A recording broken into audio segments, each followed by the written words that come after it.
యాక్టర్ని, at the same time I'm also an audience because I watch different films, different thrillers, అన్ని రకాల different stories నేను చూస్తుంటా. చూసినప్పుడు ఒక film చూసి ఫినిష్ అయిన తర్వాత ఆ ఫిలిం నుంచి నేను ఏం తీసుకున్నాను అనేది నేను ఖచ్చితంగా నేను ఒక ఆడియన్గా ఆలోచిస్తాను. నాకేం నచ్చింది, ఏ పాయింట్ పర్టికులర్ నచ్చింది అనేది ఒక ఫీల్ ఉంటుంది స్టోరీ చూసేటప్పుడు. సేమ్ లైక్ నేను కథ వినేటప్పుడు యాజ్ అన్ ఆడియన్గా ఫస్ట్ నేను వింటా, దాని తర్వాత నన్ను నేను ఆ క్యారెక్టర్లో చూసుకుంటా.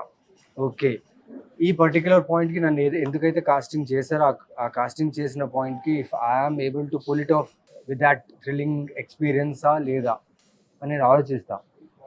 If I can pull off అంటే I not do that script, because director ఆలోచన నాకంటే 2 times ఎక్కువ ఉండాలి, వేర్ నాకు ఛాలెంజ్ ఉండాలి ఆ కథ మీద.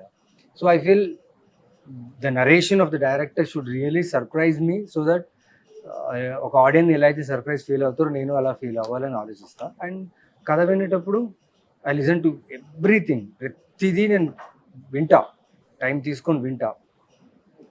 నచ్చిందంటే I dive into it, jump, okay ready, we're doing it. దాని తర్వాత బడ్జెట్, టీము, ఎవరు ఏంటి అని నేను ఆలోచించాను. బట్ నరేషన్లో నాకు నిజం చెప్పాడు అనుకోండి, ఎవరైతే కథ చెప్తున్నారో ఆ కథని చాలా నిజాయితీగా నిజంగా చెప్పారనుకోండి, అది నమ్మకం.